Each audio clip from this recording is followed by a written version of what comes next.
Live from Waterford and the Virgin Media Broadband Studio in Dungarvan, this is Waterford at 1 News. Good afternoon, I'm Liz Reddy. Today's top stories. The HSE is being criticised for failing to provide funding to staff the new palliative care unit at UHW.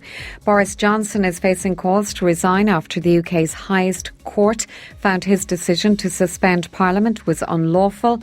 There'll be increased Garda activity in Waterford City today as part of Operation Storm. And in sport, Peter Quealy's told he'll not be recommended for the vacant Waterford senior hurling manager's job. The HSE is being criticised for failing to provide funding to open the new palliative care unit on the grounds of University Hospital Waterford. The care centre occupies the first two floors of the new Dunmore wing and was handed over to the HSE in April. Waterford Sinn Féin TD David Culnan says it's frustrating that the unit will face delays in becoming operational due to a failure to provide funding to recruit staff. There's 20 beds in this new unit. It's a first-class facility. It's on par with anything I've seen in Dublin. The problem is they still haven't been given a cent to recruit the staff to open this. In July, we had the building complete, but yet they haven't been given the funding yet. Even though it's been equipped and it's ready to open, they still haven't been given one single cent. And we're being told that it could take up to a year before it's open and fully operational.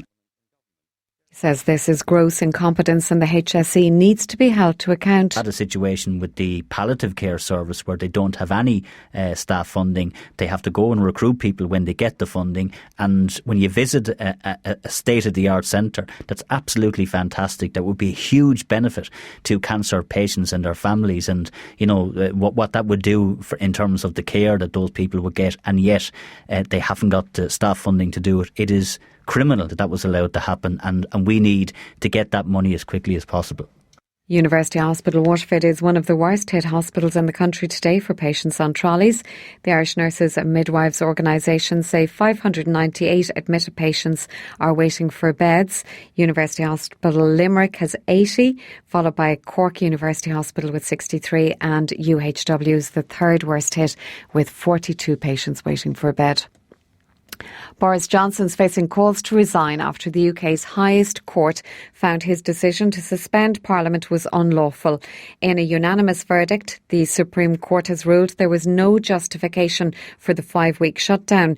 President Lady Hale says the suspension took place in exceptional circumstances ahead of Brexit. Parliament, and in particular the House of Commons, as the elected representatives of the people, has a right to a voice in how that change comes about. The effect on the fundamentals of our democracy was extreme. No justification for taking action with such an extreme effect has been put before the court. Speaker John Bercow says the House of Commons will now sit tomorrow. I've instructed the House authorities to undertake such steps as are necessary to ensure that the House of Commons sits tomorrow and that it does so at 11:30 a.m. There'll be increased Garda activity in Waterford City today as part of Operation Storm.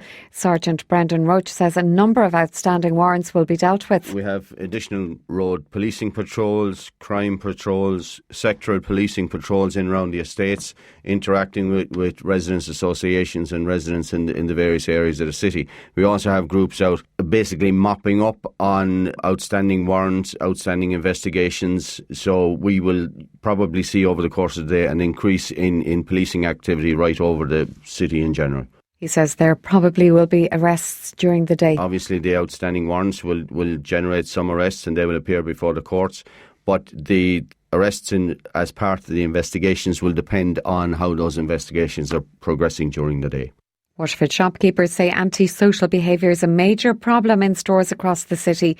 Retailers say there's been an increase of shoplifting and intimidation by young people and drug addicts.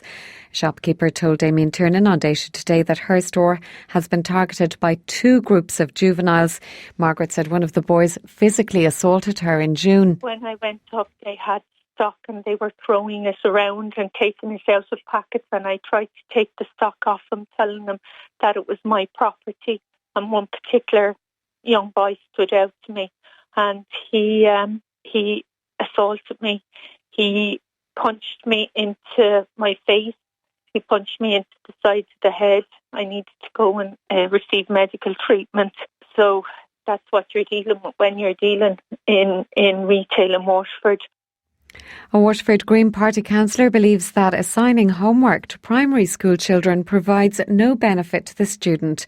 Mark O'Casick, who's also a primary school teacher in Tramore, says he didn't like homework as a child, he doesn't like it as a teacher and likes it even less as a parent. He says he tries to only assign written work to his students when absolutely necessary, as he's yet to see any proven benefit from giving homework. We're constantly worried about the obesity crisis that's affecting our children, and yet after 5 hours of sitting down in school, we send them home to practice some more sitting down at home. If we ran a full cost benefit analysis on homework in terms of the time it takes up in the classroom for the teacher to assign it, to correct it, all the rest of it, for the children to do it at home, are the children getting benefit from it? He says there's a time and place for some assignment work to be done at home. I'm all for spellings being learned at home, reading to be done at home. I think reading is incredibly important to do at home, but unless I had a specific reason for assigning written homework, I'd probably prefer not to give it, to be honest. Then you get the other side of the story. Parents worry if there's not homework coming home. Some people make the argument it's a good way of having a homeschool communication so that parents know what's going on within the classroom. South East Antique Dealer says the government should grant them special tax status as a green business. The Irish Antique Dealers Association are looking for an exemption from the 13.5% VAT rate currently applied to the goods they sell.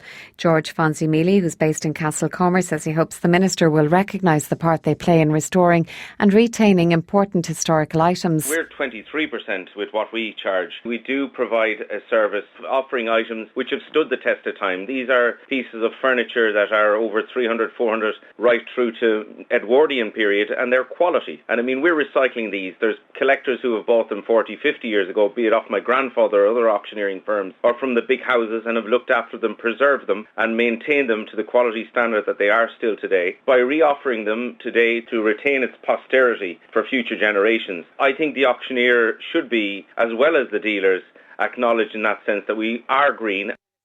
George Fonzie-Mealy will be giving a presentation at the WLR South East House and Home Show on Saturday next at the WIT Arena. Well, I'll pretty much be talking about our past, our present and our future of the business. Some of the highlights and I suppose some of the disappointments within our business and some of the things that you have to look out for, whether you're investing or selling antiques or buying, or the caveats and the pitfalls that can occur and how I can advise and make sure that people can avoid them. The group promoting food and drink in Waterford have created a number of food tours and restaurant trails in both the city and county. Waterford was recently announced the foodie destination of Ireland.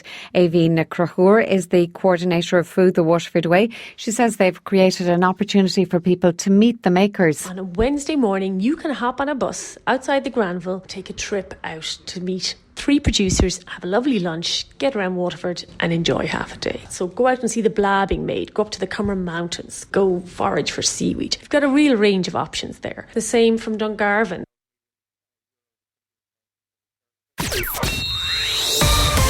WLR Sport. Starting with Gaelic Games, and Peter Queally has been informed he will not be recommended for the vacant Waterford senior hurling manager's job. He'd been nominated by 2 clubs for the position. It's understood the selection committee, made up of County Secretary Pat Flynn, Vice Chairman Sean Michael O'Regan, Ariel McMorricu, Stephen Frampton and Tom Feeney, have chosen a new manager whose name will be announced following ratification by the Waterford County Board.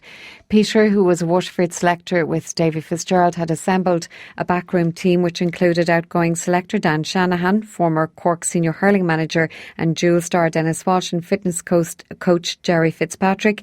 He was told in a phone call last night that his name would not be going forward as a replacement for Derek McGrath. In rugby, Samoa lead 24-9 against Russia in Ireland's Pool A at the Rugby World Cup. The Irish coaching team are hopeful that Johnny Sexton will be able to train on Thursday and be available for Saturday's clash with host Japan. The Leinster out-half sat out today's session after suffering a bang to his thigh in Sunday's 24-point win over Scotland. And Peter O'Mahony and Bundy Aki have come through the return to play protocols and have been given the green light to play this weekend.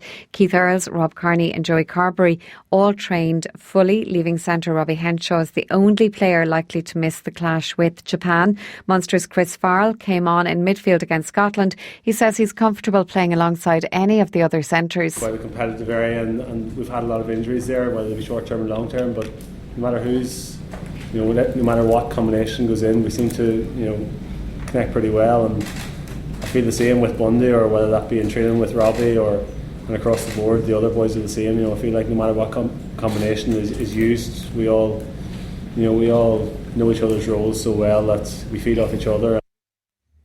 Dungarvan captain Ryan Donnelly's under no illusion as regards the challenge his side face when they take on champions Ballygunner in next Sunday's County Senior Hurling Championship semi-final. Dungarvan booked their place in the last four following a dramatic win over neighbours Abbeyside in a thrilling quarter-final earlier this month. Yeah, it'll be good for our confidence, all right. We were delighted with the win and all that, but look, we'll be well underdogs now, to be honest, but look, we'll give it a go, we'll give it our best. Throw-in at Barfield is at 2:30. WLR will broadcast the game thanks to George Corbett-Skoda with commentary team Kieran O'Connor and Dan Shanahan.